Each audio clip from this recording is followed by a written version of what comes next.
Getting to really know a different culture can be tricky and challenging.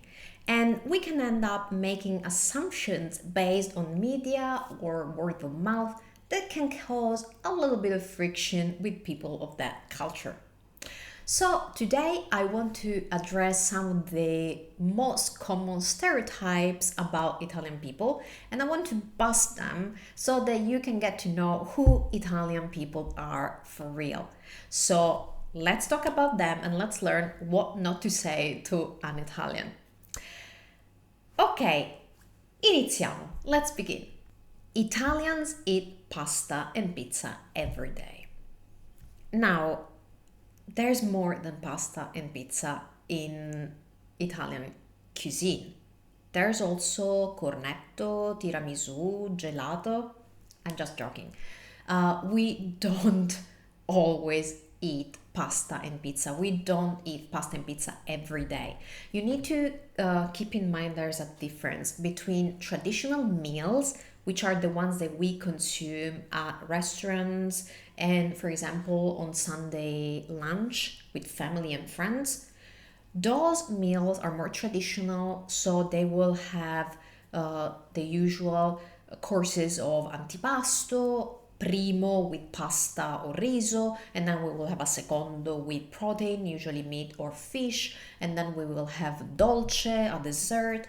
But that's what usually we get for when we go out for a nice meal at a restaurant, or when we go to family to the family's house, to maybe to our parents or our friends for a Sunday lunch.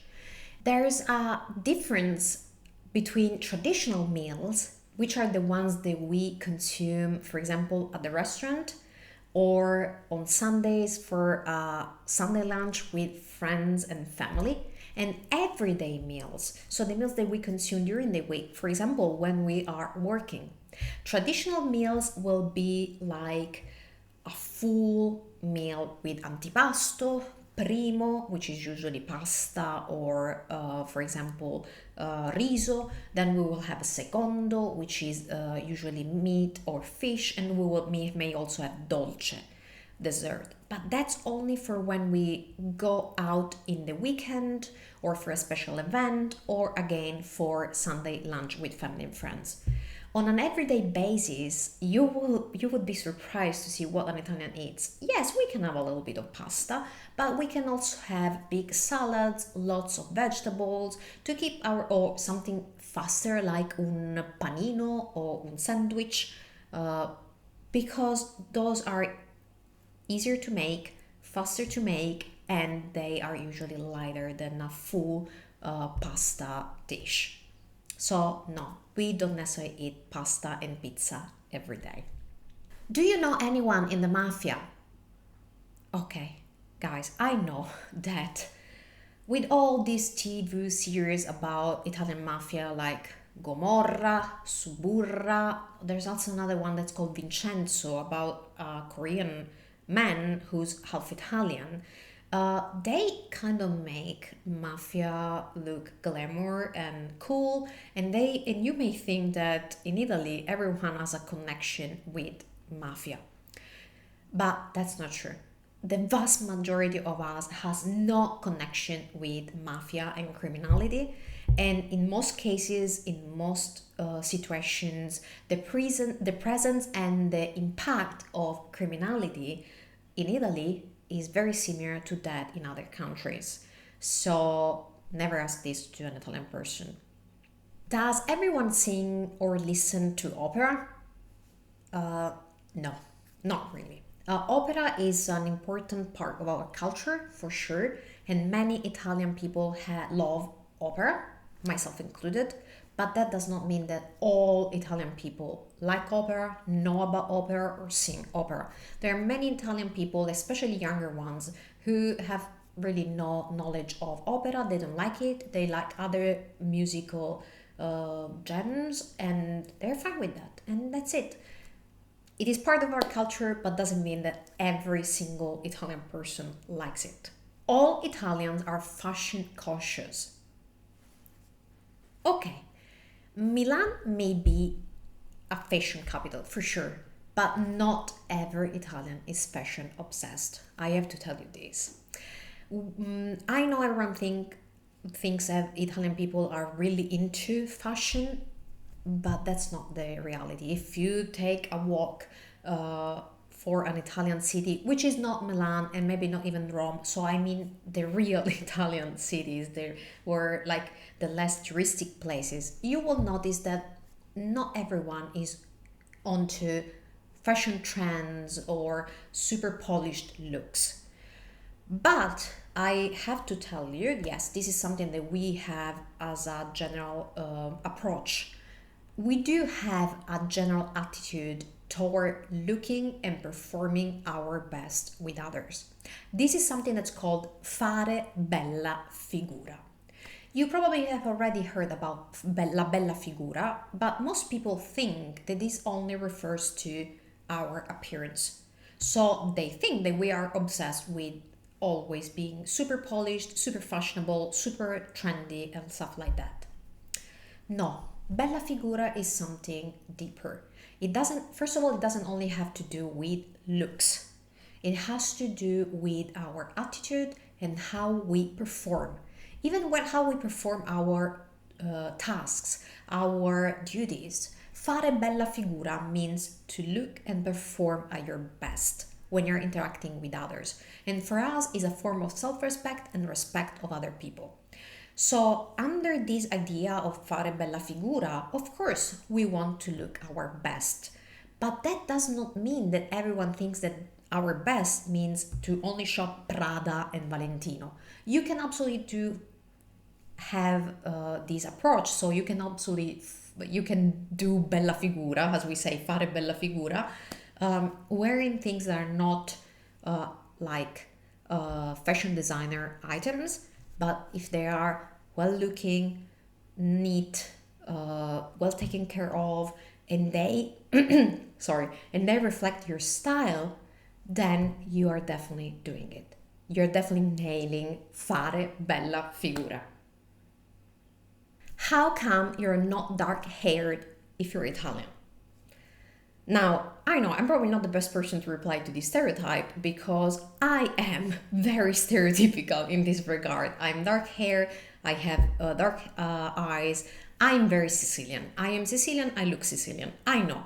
But you would be very surprised to see how many blonde haired, blue eye, green eye people we have in Italy and even in Sicily, which is the southernmost region of Italy.